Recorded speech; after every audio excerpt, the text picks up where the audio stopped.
At 6:30, actually wrote the amendment to the bill that requires a breaking news: the Texas Education Agency just announced that it's taking over the Houston Independent School District, a move that has been in the works since 2019. TEA Commissioner Michael Moran has been talking to the news. And talking about education, our guest today is Dr. Israel Aguilar, candidate for Harlingen Consolidated Independent School District, School Board of Trustee, Place 7, and also Lorraine De Leon Garza, candidate for HCISD Board of Trustee, Place 1. Good morning, everybody, and welcome to TLC Live. A lot of things going on.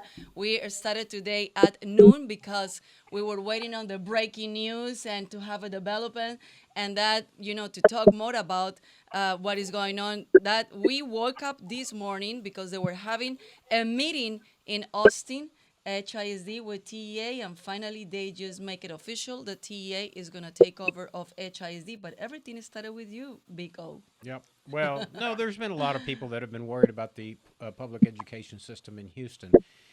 And as you remember, in 2018, I did hold that press conference in front of the administration building asking the governor once and for all to finally make a move and take over HISD, which he did in a week. He tweeted out that HISD had become a joke. And shortly thereafter, the TEA announced the takeover. As you all recall, not only was there a big fracas the day I had the press conference, half a dozen Houston police cars had to show up. I was physically assaulted. But anyway, since the announcement by the Texas Education Agency that they were going to move on legislation, Texas law written by an African-American from Houston, State Representative Harold Dutton, wrote the legislation that allows the Texas Education Agency to take over failing school districts in the state of Texas, and they've taken over several. That it was going to happen in Houston because of the failing grades that many schools were receiving. Not only that, several trustees arrested for giving out bogus millions of dollars of contracts on fake landscaping contracts, fights within the school board, police removing protesters and parents, school board retreats ended up in fights. It just became a joke. They have had some improvement, but from the time the TEA announced its takeover, the Houston Independent School District again decided to use taxpayer money and file a lawsuit against the Texas Education Agency. And after spending another few $1 million in court cases, ultimately it went up to the Supreme Court. The Supreme Court said the legislation was passed by the Texas legislature, signed by the governor. It is Texas law. The TEA can take over. And so last week or 2 weeks ago, the rumors began about the TEA takeover. And this morning, Mr. Morath, the education commissioner, met with members of the Texas Senate and the Texas House, and particularly members of the Texas Houston delegation, to inform them, in fact, that they are going to move to take over. Now, one of the questions has been, is this going to be disruptive to the students and the parents? The answer is no. Correct. They're going to wait till the end of the school year. And let's roll the news story that it broke the news this morning. $1 million question is, with the takeover, what changes are coming to HISD? It's important to frame this the way the law is structured. I'm not the one leading Houston ISD. What we are doing under this intervention is we are choosing 9 individuals who are Houstonians who will become the Board of Managers, and they will assume all the powers and duties of the elected school board. So it's essentially a shift in local control from the current locally elected board to an appointed board of 9. They then have all the duties and obligations to govern the school system like any governing body in the state of Texas. So they'll oversee the superintendent, they'll set strategic direction, they set budget. Their job as a team is to be focused like a laser on the needs of students above all else. You're replacing the school board. Yes, sir. Are you replacing the superintendent? So the law that sets this in place says I have to name a school board and I do appoint a superintendent. So we will be, when we take this action, because what we've announced today does not change anything today. What we've announced today is that we're going to start a process to solicit members of the community who would serve as individuals that would be on the board. And we think we'll be through with that process on or about June 1st. So that is when we would actually name the board and name the superintendent.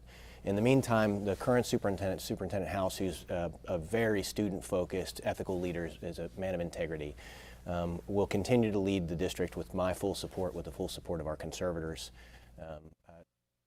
Wow. So essentially, nothing's going to change immediately. And as Michael Morath has just pointed out, he is just following the law written by a Houston state representative, Harold Dutton, voted on by the Texas House of Representatives, the Senate, of which I might remind you that Sylvester Turner and John Whitmire, who were leading the protest against the TEA, were members of the legislature. I don't know how they voted. My sense is they voted for it, and the governor signed it. It is law in Texas, and Michael Morath is not the boogeyman. This Houston Independent School District debacle has been decades in the making. This didn't happen 2 years ago, 3 years ago, 4 years ago. We have had superintendents resign. What was the Hispanic fellow's name? I forgot. Carrasco, Oh, yeah. or whatever his name is. But, Abelardo Saavedra? Abe Saavedra, they ran him off. And then the next one that came in, another Hispanic fellow, just I think left. it was Carrasco. Carrasco Yeah. left. So this has been decades in the making. Nearly 50% of Hispanic kids drop out of school. There have been some leaders that try to remedy the situation. I remember my former opponent for mayor of Houston, Bill White, actually cared about that. And he actually went out and tried to convince parents to send their kids back to school. Many, many decades ago in the late 1990s, a man that ran for Houston by the name of Rob Mossbacher also made the quality of education in HISD an issue. But, Mayor Turner and the current leadership and the current cabal we see opposed to the TEA takeover have been silent on the quality, on the fiascos, on the malfeasance that's been going on at HISD. And then all of a sudden, 3 weeks ago, they wake up and start having press conferences. Now they're against it. Yeah. Well, again, this didn't happen And yesterday. they're making it so political.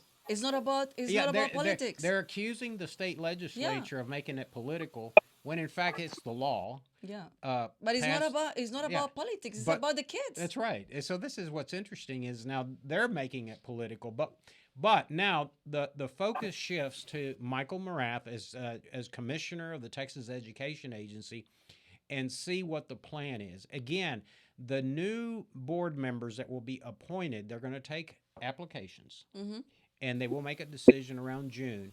Will be Houstonians. They will be taxpayers from the Houston Independent School District, and they will appoint, along with Michael Morath, a superintendent that everybody agrees on. Then they have to focus on serving the taxpayers, being judicious with the tax dollars, and improving the outcomes at HISD for parents, for the city of Houston, and more importantly, for the students. So this isn't the debacle everybody's talking about. There will be some challenges for the state to make sure this is done right. And then the legislature, of course, Andrea, there's a lot of other things going on. We have school choice. We have, the issue of charter schools. And, of course, now you bring in the teachers union, because the teacher unions don't want choice. They don't want vouchers. They'll fight charters, anything that diminishes their power. So you talk about political. You have the teachers union wanting to preserve, their position, so they have members that pay dues to the union. You have the Superintendents Association. You have the politicians in Houston that are now against this. And then, unfortunately, you have parents and taxpayers that are being ill-served, and sadly, students in failing schools. So. And the parents are being very misinformed about what is going on, Yes. about the situation. So they're very confused. They don't know what to do. But by the way, that was a good interview by Lynn Cannon, and asked the right questions. Exactly. Like what is the consequence? So what I've been hearing, and this is an insight from the no public but private education. My kids are in the private schools, and this is what I've been hearing from the private schools, that they're overwhelmed receiving applications more than never before. Like, the parents are making the extra effort try to pay the private education because of the chaos on the public schools. Yeah, but here's the sad thing: people with money vote with their feet, right? So if they can afford and make sacrifices like you and I have to send our children to private schools and pay taxes to the school district, on top of we that. do it. We make sacrifices. Unfortunately, and this is what makes this very difficult, many parents don't have that luxury. Many parents are struggling. We have inflation. We have higher interest rates. People are trying to keep up with their mortgages, buy eggs, for God's sakes. Gasoline is through the roof. There are a lot of challenges for families economically in Houston, and a lot of parents simply cannot afford on their own to pay the school taxes and then pay private school education. So one of the issues being discussed in the state legislature is to give children these vouchers, or give parents the vouchers, and they choose whether they want to send their kid to the local school, public school, to a charter school, or to a private school. These are all issues that have to be ironed out. That's not a panacea. That's not going to be the solution for everything, because here's the problem. Parents that have a good education, in other words, legacy education, like I graduated from college, and, you have an interest in your children, you're well educated in your country. We know how to navigate the education system. So we will find a good spot for our kids. But there are a lot of parents, and particularly recent immigrants, who don't even have an education themselves. They're language deficient. They don't speak English. They have no clue, and you know this in the Hispanic community. Parents don't know the difference between for-profit and non-profit colleges, public schools, charter schools, private schools, public schools. It's crazy out there. So the problem with this voucher, which, everybody thinks is going to be a panacea, if it's not done properly, it's going to be a problem. And it can be worse. It's going to create a bigger permanent underclass. Yes, it could be worse. So we're like, just with expectations that we don't know what is going on. So talking about education, our guests today that also are Texas Latino conservatives endorsed them. There are two candidates. And I just make a correction on something that we got an email from Dr. Israel Aguilar. So Dr. Israel Aguilar, he is a candidate of Harlingen Consolidated Independent School District, School Board of Trustee, Place 2. I just correct that. And Lorraine de Leon Galarza also candidate for HCISD Board of Trustee Place 1. So welcome to TLC. I think we have them, Mark? Yes. Welcome to TLC. I'm sorry that we put it at position 7, but we already corrected it's place 2. So welcome to Yes, both of you. yes. Thank you. Thank So you. I've had the opportunity to visit on the phone with both of these great candidates for school board. As you know, Texas Latino Conservatives is very active around the state, helping local candidates win positions, and we want candidates that are quality candidates that have the interest, one, of the school children, the outcome of the education, and the interest of the taxpayer. And Israel and Lorraine, you've seen what's happened here in Houston today, and you've heard my comments. This has been a long time coming. What I find interesting, though, is that in smaller communities, rural areas of Texas, school boards are functioning properly. Children are getting an education, even up and down the Rio Grande River. If you look at Valverde, if you look at Uvalde County, you look at Brackett Independent School District in Kinney County, Texas, or you go down to Eagle Pass in Maverick County, even school districts in your community are functioning properly and kids are getting an education. Now, you guys are running to improve those outcomes, but why do you guys think that urban areas like Houston are having such a tough time while the rural areas are doing well? And I'll start with Israel. Go ahead.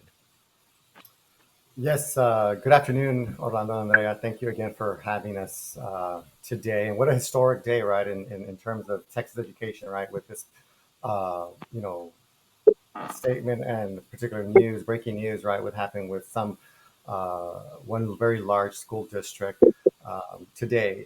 To your question as to why I think certain dynamics occur more often in urban than in rural areas, I don't know if we exactly can pinpoint it just to one particular reason, but I will say that what happens in, I think, the Rio Grande Valley, and I'll speak to my personal community, is that we have a smaller context, and I think that when we have a smaller context like this, people get to know each other a bit more, and we get to vet certain candidates a lot more. And so I don't know if that always happens in larger contexts, but I know within just this particular campaign, we've been approached by several groups to participate in, whether it be forums, meet and greets. So there is a rich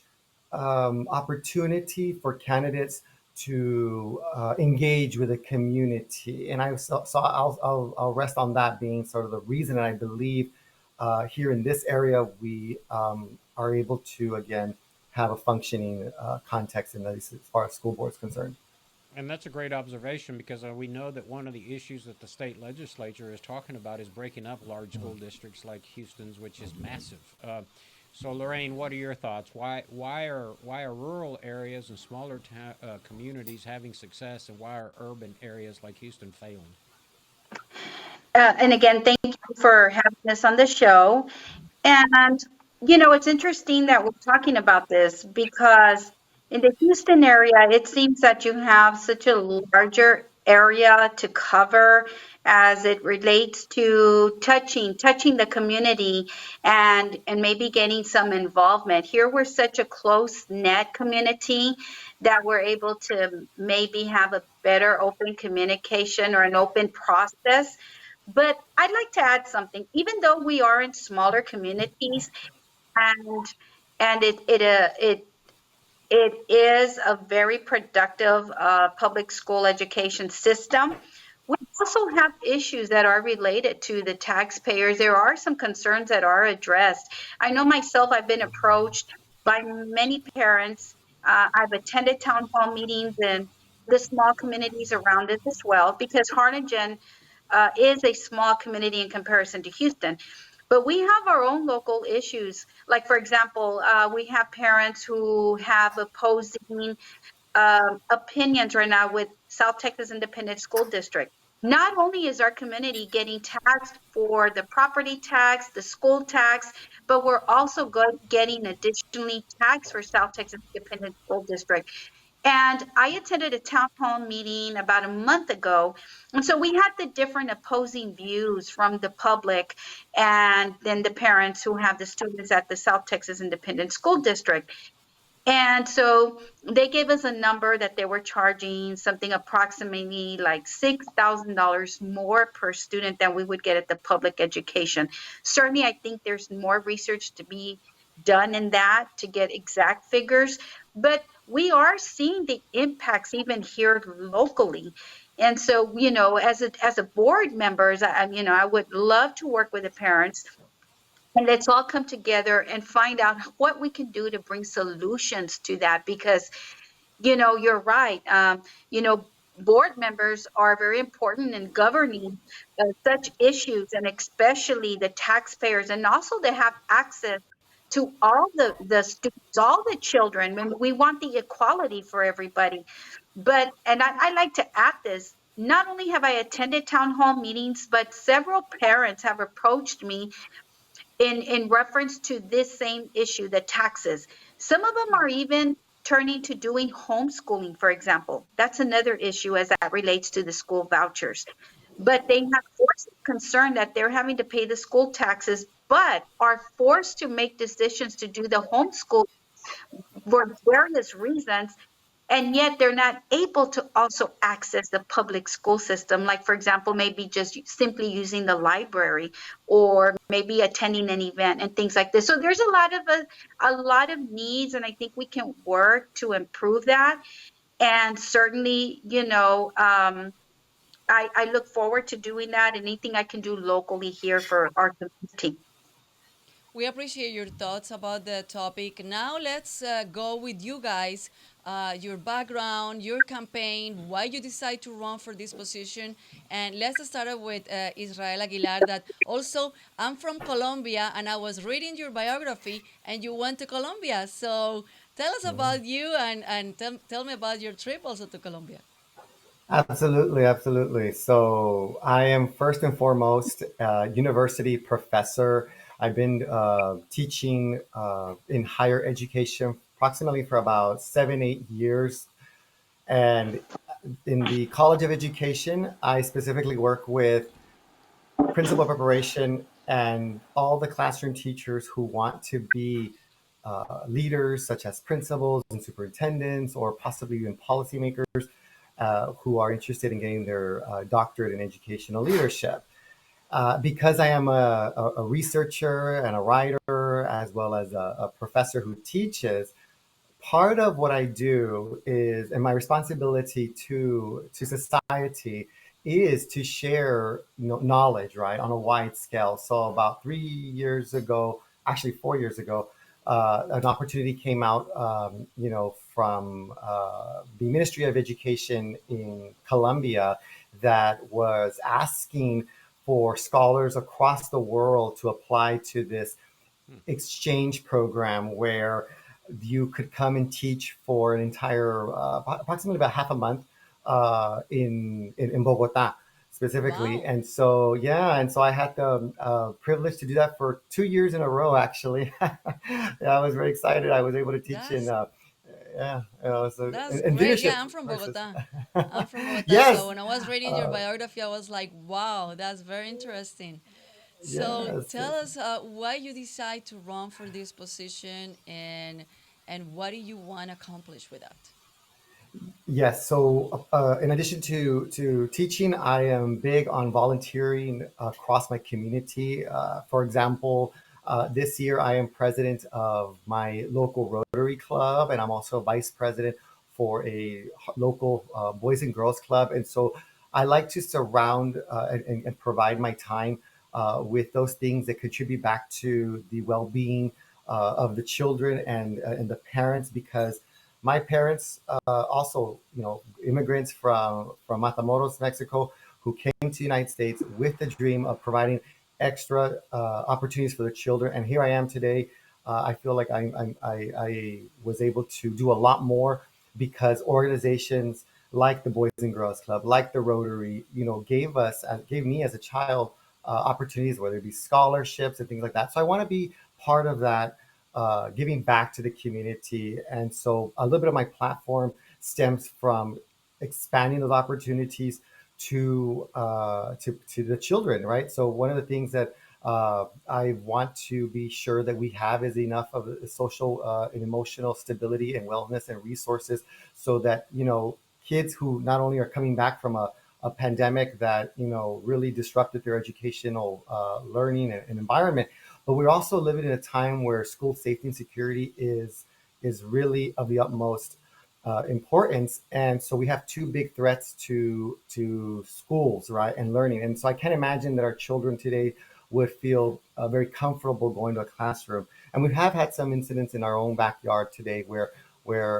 kids have had to go into lockdown, go into shelter. And whereas back in the day, right, the biggest threat was maybe a tornado or hurricane.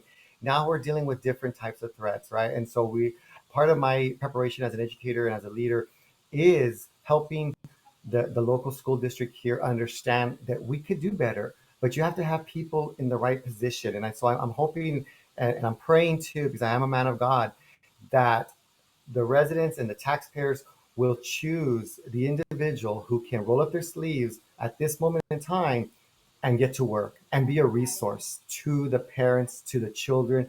And my biggest thing, and I'll stop here, is that I'm very proud to say that I can teach any single class in any school district because I am a teacher, and I'm very proud of that. So thank you. That's great. Okay, Lorraine, tell us about your background, about yourself, and about why you decide to run for this position. Yes. Well, I am a retired registered nurse. I specialized in psychiatry, and I have 2 veteran boys and 10 grandchildren. Out of those 10 grandchildren, I do have 4 currently that do attend the local school district where I am running for school board.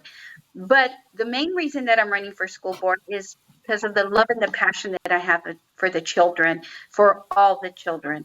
And not only do I speak up for the public school children, but certainly look at the charter schools, the daycares, and so forth, just because, as a mother and a grandmother, I certainly care about all the quality and everything that can be given to a child. Now that I'm retired, I have the time to put into this and pay attention to what's going on with our community surroundings. I'm very involved with the community. And so I'm currently on the Community Development Advisory Board, which I was appointed by my commissioner where I reside, District 1. And alongside that, I'm also the president of the Neighborhood Watch. And again, I started that here in distinguishing it to our districts, just to hold the commissioners accountable to the areas near us that we would be able to improve. And again, because of making sure that there is a high quality of life for everybody here in this local community is of high importance for me. My father was an immigrant also from Mexico. He lived most of his life here in the Rio Grande Valley, is where Harlingen is located. I don't know, most of you have heard of that, but yes, we're here in the Rio Grande Valley. And so he migrated here from Mexico at the age of 3. My father retired twice and was an American warship builder. He was an undersea welder and worked for the National American Shipbuilding Company. My mother is a self-made business owner, and so none of them were college graduates. My siblings and myself are the first generation college graduate.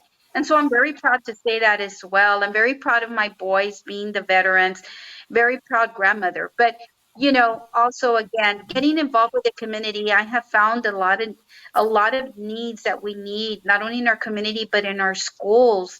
When you look at the retention of teachers, when you look at the behavioral health issues, the mental health awareness, and when you look at the school security, a lot of people think of security just having that armed officer, but there's so much behind that.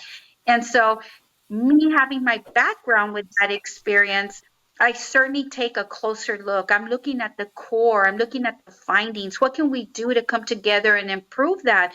You know, we have so many suicides, attempted suicides, drug in the school, and so forth. I can tell you that when I first started heavily advocating for the children here in Harlingen, we only had 5 police officers for about 34 schools in our district. And now, you know, again, I'm very proud to say that with the work alongside with the school district, we currently have a memorandum of understanding that includes the county officials to safeguard the children. And so, you know, we closely also hold our leaders accountable as to making sure that all of this is in order for everybody's safety and well-being. We do advocate for the school district to have their own police department, as other cities here in the valley have. But, you know, will continue to work together, just depending on what the recommendations from the law enforcement agency, the subject matters per se, who have the experience in this, could recommend to have in place in our school district. And again, you know, we just talked about the taxes. You know, how effective are we using the money, the budget, to implement the needs in for our children and the teachers? And if you look behind me, I have my campaign board. It says here, children and teachers first. And so, you know, that's something that I would greatly love to do an impact here in our community and with everybody's support. Thank you. I want to say that HISD needs that, children and teachers first. yeah, you know, I'm all for teachers, and I'm glad the legislature passed giving teachers a pay raise. But let's remember that the school tax, school property tax, is the largest tax you pay. It's Yes. almost it's larger than in Houston. Tell me about it. It's larger than the city of Houston, Harris County, the hospital district, probably the Port Commission, and maybe well, the Sports Authority gets taxes from rental cars, but it's the largest tax you pay. And so, pero quiero decir algo en español. Sí, claro. Porque los padres, y particularmente en la ciudad de Houston, están un poco confundidos y no entienden el sistema de educación y cómo lo financiamos. Los impuestos de bienes y raíces, de casas que tenemos para la zona escolar de Houston es la más alta de todas. Viene la mayoría. A veces pagamos mucho más en ese impuesto que lo que estamos pagando del mortgage. Y lamentablemente el problema aquí en esta ciudad y en la zona escolar de Houston es que la voz latina no se está escuchando. Los padres tienen que inscribirse a votar y tienen que participar, porque si no, alguien más va a decidir el futuro de nuestros niños. Así que es importante que los padres sepan que, tú sabes, porque mucha gente se emociona para elegir el presidente de los Estados Unidos. Claro. Cada 4 años todos salimos a votar, ¿no? Pero cuando vienen las elecciones de la zona escolar, menos de 10% de la población vota. Y el voto hispano casi que no se ve en Houston. Y es el voto más importante. No solamente el voto más importante, pero las elecciones locales son súper importantes. Y bueno, quiero preguntarles a ustedes dos, Israel y Lorraine. Ustedes, bueno, tienen, no solamente que tú eres de Matamoros, pero tú, Lorraine, pues también tu familia es de México, tú has viajado a Colombia. Yo vengo de Colombia, la mayoría, muchos de los niños, no la mayoría, pero o sea, la mayoría de los niños en el HISD son de origen hispano. Muchos de ellos son de padres nacidos en Latinoamérica. Ellos son la primera generación que nació aquí en Estados Unidos. Cuando venimos de otros países no entendemos el sistema educativo, no entendemos el sistema político, no entendemos el sistema legal. ¿Y qué pasa? Como no entendemos y aparte tenemos que llegar a trabajar para sostener el hogar, entonces pues simplemente mandamos a nuestros hijos, porque algo que no pasa en Latinoamérica es que allá tenemos que pagar por la educación. Aquí, bueno, hay muy poca educación pública y son muy pocos las escuelas públicas. La mayoría la gente paga para enviar a sus hijos a educarlos. Acá Pero no llegan. le cobran impuestos como aquí. No, claro que no. Y aquí llegamos y entonces tú dices, la educación en Estados Unidos es gratis. Bueno, nada es No, gratis. no es gratis. Aquí pagamos un dineral. Aunque estés rentando, aunque tu casa es propia, estás pagando un dineral en impuestos para educarte. ¿Y qué pasa? Los padres no entienden. Y no solamente que no entienden, no hay suficiente información en español para explicarles. Ellos tampoco se pueden involucrar tanto porque tienen trabajos, 2, 3 trabajos para sostener la familia. Los medios de comunicación no hacen muy bien su trabajo educando a nuestras familias hispanas. Entonces yo creo que la importancia y uno de los déficits más grandes que tenemos, no solamente es en la educación para los niños, pero en la educación para los padres, para que ellos sepan lo que deben hacer con sus hijos y cómo escoger al momento de buscar la zona escolar, al momento de decidir a dónde van a enviar a sus hijos. Quiero que ustedes nos cuenten cuáles son sus opiniones acerca de esto. Vamos a empezar contigo, Israel. Sí, claro que sí. Yo también miro la misma situación cuando andamos en las calles, ¿verdad? Platicando con gente, tratando de explicar y decirles un poquito de quién somos y quién soy yo. La mayoría, mucha gente desafortunadamente no saben de que esto existe, ¿verdad? De que hay una elección, de que uno puede ir a- a- a participar, ¿verdad? En esta elección. Entonces, antes de que yo llegue a decirles quién soy yo y lo que yo puedo hacer, me he tomado mucho tiempo en los años pasados de tener que informar, y no es que no sea un problema, pero eso va a tomar mucho más tiempo, ¿verdad? Mucho más recursos. Y tenemos que, como gente, decir que tenemos que ayudarnos todos, porque si no, a nosotros nos va a afectar como una comunidad hispana. Entonces, a los niños se van a quedar muy atrás. Y yo siempre cuando voy a sonar las puertas de uno y tratando de ganar el voto, me hago familias afuera y que ellos no están registrados. Yo, como quiera, yo fui aquí al condado y tomé la clase para poder asistir a todos con que ellos se llenen la aplicación y que se registren como votadores. Entonces, eso ayuda también porque yo les dejo con la aplicación, ¿verdad? Y les explico, mira, para tal fecha necesitas a entregar la aplicación, porque si no, pues entonces no vas a poder participar en esta elección. So, yo he ido mucho en los años para atrás, me he encontrado con esos challenges, como Sí, esos con tipos esos de challenges retos. que, ándale, y eso es donde yo pienso que necesitamos más ayuda, aparte de la campaña de uno, ¿verdad? Es de necesitar informar a la comunidad de qué es dónde podemos hacer cambios. Por eso tenemos a Texas Latino Yes, Conservative. Latino conservatives. Los Conservatives. conservadores tejanos latinos.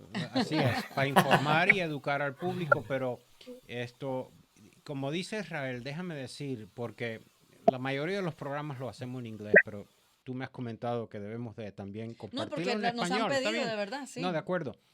Hace 2 semanas tuvimos un profesor de una universidad muy prestigiosa aquí en Houston, que es Rice University, Ajá. y un profesor que se llama Steven Kleinberg, que ha estudiado la ciudad de Houston por muchos años, hizo un comentario muy interesante, que la economía del siglo XXI es una economía de knowledge, ¿cómo se dice? De De conocimiento, de conocimiento. sabiduría. Hay que tener una educación para participar en la economía del siglo XXI. Quiere decir que, como dice Israel, que vamos a crear una clase baja permanente en este país si los niños de nuestra comunidad y los niños de los padres inmigrantes no reciben la educación adecuada, van lamentablemente yo sé que nosotros como latinos somos luchadores, trabajadores, tú sabes, como dicen los mexicanos, le damos ganas, pero los niños necesitan la educación y por eso los padres tienen que inscribirse a votar y participar, porque lo que dice Israel es correcto. Vamos a crear una clase de niños que no están preparados. Es un peligro. Pero además de eso, Orlando, no solamente que es una generación que necesita conocimiento, pero el sistema educativo, el formato como está diseñado está obsoleto. O sea, es antiguo, no está de acuerdo al mundo que estamos viviendo hoy en día. No estamos preparando a nuestros hijos para el mundo real, para el mundo que la tecnología como está avanzando. No saben estos niños nada de economía, no saben, salen Y tecnología. y tecnología. Sí, saben el teléfono Sí, celular, pero eso pero eso no saben es. crear los programas, cómo Exacto. manejar estos Entonces computadoras. no estamos formando niños para la tecnología y el mundo que estamos viviendo hoy en día. Quiero sus opiniones. Vamos a ir contigo, Lorraine. You speak good Spanish or you feel more comfortable in English? Whatever is fine. Sí, no, pues mi papá fue de México, tú comprendo muy bien el español, gracias. Ah, Perfecto. oh, sí. Y, estamos hablando de las luchas que hemos encontrado aquí en la comunidad con los padres. Y es bien importante educar no nomás los niños, pero también los padres. Eso es muy interesante ese comento porque, fíjate, uno de los problemas que yo he encontrado aquí es que oigo una de las mismas comentos. No, pues no vamos a votar porque no va a haber cambio. O pues no tienen tanto interés como en el school board, por ejemplo. Es lo que estamos corriendo. O no saben que hay que votar por el school board porque eso no ocurre en nuestros países. En nuestros países no votamos por la mesa directiva del distrito.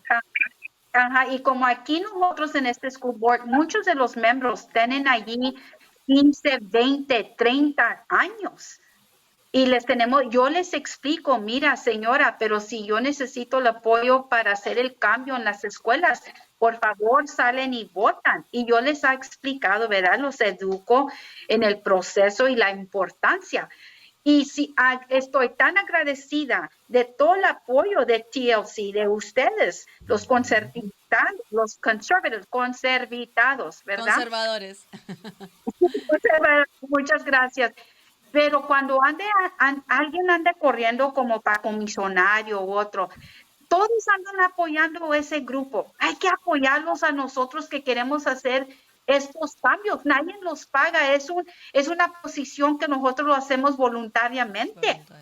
Ahora, también yo comprendo muy bien cómo es a comenzar de nada. Yo viví en las calles, viví ahí con hambres para ir para el colegio, para mantener mis hijos, me eduqué. Sí, yo fui a la universidad. Aquí en el Valle yo gradué, pero no fue fácil. Entonces, siempre mi cosa es a educar a los padres que salir de esas situaciones, la educación es bien importante. No son todas las soluciones para todos que quieren estudiar para ser doctores, enfermeras, abogados. A lo mejor quieren ser guardiadores como mi papá y fue una excelente carrera. Pero la cosa es de educarte simplemente cómo corren los procesos en tu comunidad, sean la voz, porque nosotros ahorita estamos en una vida muy dura, muy complicada y necesitamos que ir a votar, estudiar las personas que estamos votando y poniéndolos en esas posiciones. Y yo sí comprendo y sí digo, es un trabajo ahí de puerta, pero sabes de qué está en mi corazón, mi deseo y lo voy a continuar a hacer. Pues quiero hacer un comentario, la belleza de lo que es este país y por qué seguimos viendo la crisis en la frontera con México es porque los cubanos, los venezolanos, los nicaragüenses, los colombianos, los guatemaltecos, los salvadoreños, los bolivianos están desesperados para llegar a este país. Claro. ¿Por qué? Porque ustedes están viendo 4 inmigrantes aquí. 4 inmigrantes. Yo de Cuba, Andrea de Colombia y nuestros 2 invitados de México. Mira la educación que hemos recibido. Mira las oportunidades que hemos tenido en este país. Eso no ocurre en ningún otro país del mundo. Nope. Porque imagínate, Israel y Lorraine, ser un inmigrante en Rusia. Imagínate tú las oportunidades que tuviéramos. Olvídate. Olvídalo.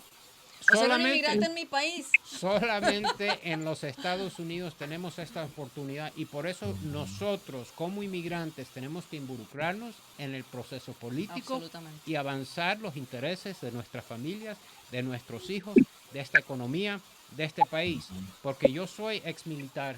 Lorraine tiene hijos que son exmilitar. Nosotros contribuimos. Correcto. Y por eso estamos hablando un poco en español para que los padres que están viendo entiendan la responsabilidad, porque la democracia que tenemos en este país necesita ciudadanos responsables, que se fijen en los temas que están sucediendo al día, que voten y que voten con información correcta. Y por eso nosotros estamos orgullosos que hemos creado TLC para educar al público, para embullarlos a ustedes que participen y tener invitados como Lorraine y Israel, que son candidatos excelentes para las mesas directivas en sus distritos. Así que tú siempre dices cuál es call to action. So tell us, just wrap it up. Tell us about when is going to be the election, because it's not going to be November, and we need to also educate people that this election is not in November, it's around the corner. So tell us about just call to action, how people can help. I mean, we are like a month probably to election. So Israel, let's start with you. And your website and how your constituents and your fellow citizens We're get a hold of you. helping them with a website. We are, but we need you to put up a website, your phone number. How do people get in touch with you? Yes, absolutely. So early voting, right, is April 24th through May 2nd, with election day being May 6th. Of course, our Cameron County office is running the election, so they also have extended some hours up until even Saturday. So that's a great advantage. And obviously, voting goes until sometimes very late in the evening. So we're excited to have them run the election for the school district. You can contact me. I have a Facebook website campaign page, Dr. Israel Aguilar. There I post everything related to the campaign issues, but as well, it's almost like a great resource because I also post a lot of the work that I do as a faculty member and a researcher, and all of the great work that I'm doing, as you mentioned, as you learned earlier, around the world pretty much. And so I put a lot of the content as it relates to my interests in research and in teaching. And I definitely also, I give everybody my phone number. It's on my Facebook page. And we're also, thanks to TLC, going to be launching IsraelAguilar.com very soon. So I invite all of the viewers and the folks down in the Harlingen, Palm Valley, Combs, and Primera, which are the 4 cities that can vote in this election, to come on in and again, ask me questions and please. We also need to some funds, so we invite all donations. And if you can't donate monetarily, then we ask folks to come out and block walk with us, pass the message, like, share, subscribe. There's so many ways you can get involved. So again, thank you again to Orlando and Andrea for having me today. Well, we're gonna keep an eye on your campaign, and of course, after the elections, we're gonna have you back on the show. And crossing fingers, you guys, both of you, gonna be the winners. So, Lorraine. Before we go to Lorraine, I just want to, we're delighted to help you guys. As I said, Texas Latino Conservatives is on the hunt across the state of Texas to find quality candidates who are dedicated to the future of the children of the state of Texas and want to work for the taxpayers and provide a premier education. And I'm just going to tell you a little bit about the influence that Texas Latino Conservatives has. We helped elect a member of the Texas State Board of Education down from Nueces County. Remember Corpus Christi, LJ Francis? Of course. We endorsed him. So LJ is one of the proud candidates we've endorsed. I think LJ is a Jamaican immigrant. Jamaican, yeah. Huh? Yeah. So, but very dedicated, very, very capable. you don't have to be Hispanic. We've helped elect members of the Houston School Board that are actually very good. Bridget. Bridget. Bridget So Wade. Bridget Wade. So we'll get involved, but we're proud of our candidates, and so we're not the end all and be all of politics, but we do think we have a little bit of an influence. So Lorraine, tell us again, as Andrea says, Call what's to action. Call to action. Touched a lot of the points. I'll just re-innovate. And so our early voting starts on April the 24th, and that runs through May the 2nd. Election day is May the 6th. We are pending for a website to be created, which Mr. John Graves, part of your staff, will be assisting us in creating that. And so for the meanwhile, you can follow me on Facebook. I do have my campaign page, which is Elect Lorraine Galarza, and I am running for place 2 for Harlingen Consolidated Independent School District. And so again, I'm very excited about that. And so, there are a lot of ways that even if it's not monetary contribution, there's a lot of ways that we can come together, spread the word, maybe make a recommendation as far as where to go to an event, or if anybody lives in our district, which would be the Harlingen, Holmes, Primera, or Prompt Valley, and would like us to go to an event, even as small as that at their house, and go and introduce ourselves, we would be more than willing to do so. And, anything at all is appreciated. We humbly appreciate anything. I know myself, and so, and I'll just add this, that I did also get a lot of help from the TLC. We did the training with the boot camp Elect Latino Conservatives. We're up in Houston. And so I'm very, very appreciative of that, because I learned so much along this process. And we did have a town hall, and about a month and a half ago or so, and LJ Francis, I'm very proud to say that, attended our town hall meeting. I just wanted to add that there. And he was our guest speaker, and he was there to talk about education. So Israel and I had invited him. So he was very informative to our community. And that just shows the impact how TLC has profoundly, indirectly provided all those tools and education for us one way or another. And we've also had Ida Flores, Congressman, at our town hall number 2. Before our third one, she also was a guest speaker. So we're very honored to have that. And who knows, maybe in the future you'll have Israel and myself on as one of the representatives as well. But again, I don't doubt it. I don't doubt it. yes. Well, And so I again, will add that I will add, because now you mentioned Maida Flores. Maida was one of our Leadership Latino graduates in December of 2018, back before yes. anybody really knew who Maida was. But we're proud of our graduates. And we're proud of the people we endorse. You don't have to be a graduate of our Leadership Latino, but we do encourage people to participate in Leadership Latino. But many of our candidates are holding public office now. Yeah. Yeah, we're so proud of being accomplished a lot with Leadership Latino, and also have people like you guys dedicated and really care about their community. Also, I want to say that these candidates, first of all, these are non-paid positions. Yeah. What Lorraine and was saying Israel that. want to do, they will not make one penny from the taxpayer. They're doing it because they love education, they love their community, they have a passion for their children, and they want to improve the quality of education. Number 2, campaigning is expensive, and many of us as candidates are not wealthy. We'll put some of our own personal money in it. So for those of you that are watching from any part of the state of Texas or California or Phoenix or Montana or New York, you want to send these guys $5, $10, $100, do so. This is how you make a difference in America.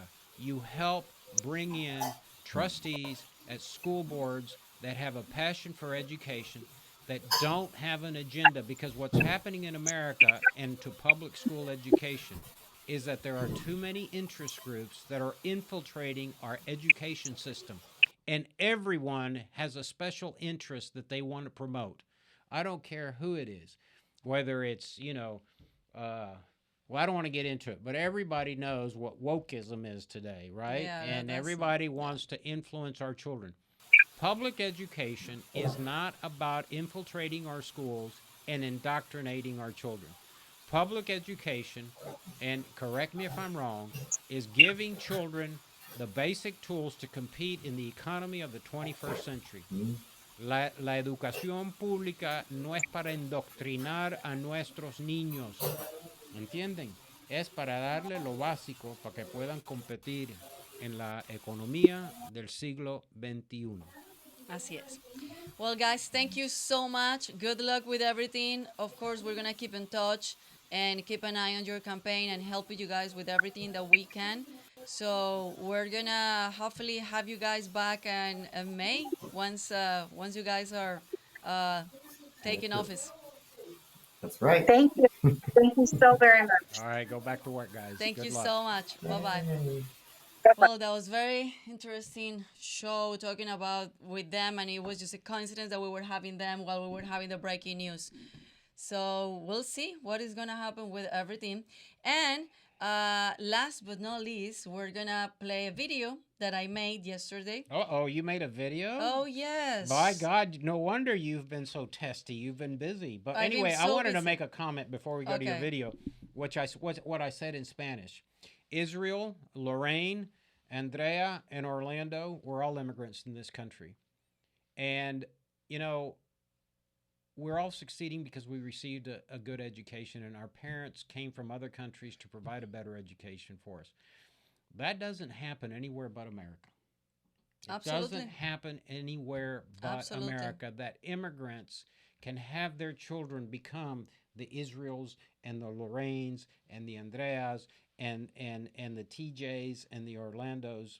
I mean, we're helping lead this state. And it's important that Hispanic parents, which it's important for everybody to participate politically, Andrea, but Hispanics historically have been underrepresented in the political process. So, you know, we hear this from Hispanics. Oh, we don't vote because we don't think it makes a difference.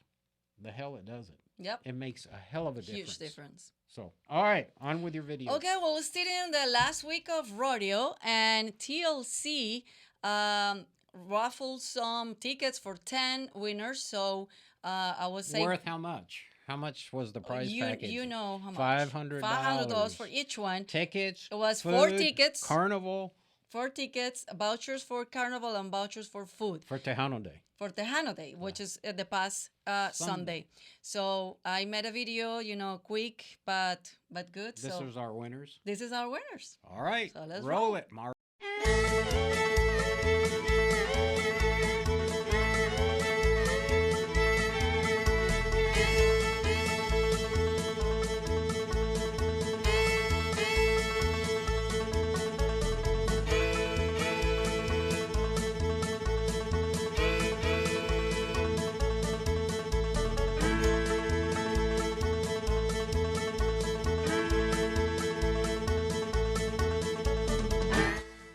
Okay, thank you to Texas Latino Conservatives. I got these tickets for the rodeo tomorrow Sunday. I'm really happy, excited to be there tomorrow. Thank you so much for this detail. Appreciate it. Awesome. You see? See, and look, I want to say something because it's so funny how our cultures are intertwined. You know, rodeo is not only the biggest event in Houston, but it also has given $500 million to education. And I will say this comes from the rodeo. The largest group of recipients of scholarships have been Hispanics. I mean, they do everybody, right? But Hispanics have benefited from the scholarships. Tejano Day is one of the largest days.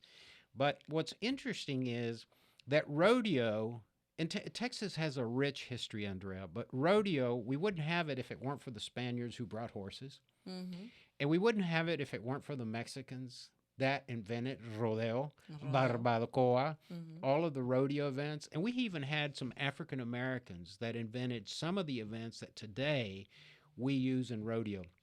If you go to the Fort Worth Stockyards, which you probably never been to, have you? No. She's never been to Billy Bob's, Texas.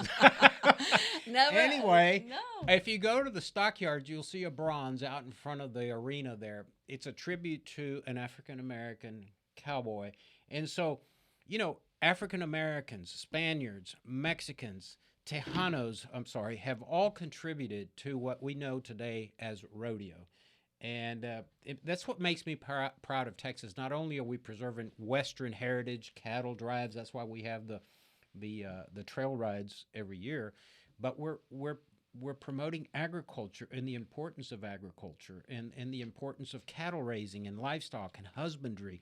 And it's a huge part of the economy. Agriculture in this country is a huge part of the economy. So we were happy to give away several $1,000s worth of tickets to the carnival. And I'm going to tell you what also a good thing that it came out from that. The last person that gave us the video, that he said, okay, yeah, I filmed the video because I asked everybody, but not everybody feel comfortable with cameras. He said yes. Then he texted me later. He said, Andrea, I've been watching you guys. I've been following you guys. His name is Luke Rodriguez. And he said, how can I get more involved with Texas Latino conservatives? I am a Latino and I am conservative. And I also have a Tejano band. Well, we'll have let's feature him one day. We're going to have a party, a barbecue. So we'll get Luke, your band, and I'll cook the brisket, and we'll have a Tejano pachanga. So we need to have a Tejano pachanga, one of the for Cinco de Mayo or something like that. We did it last year with Gary Gobbs, so now we can Gary Hobbs.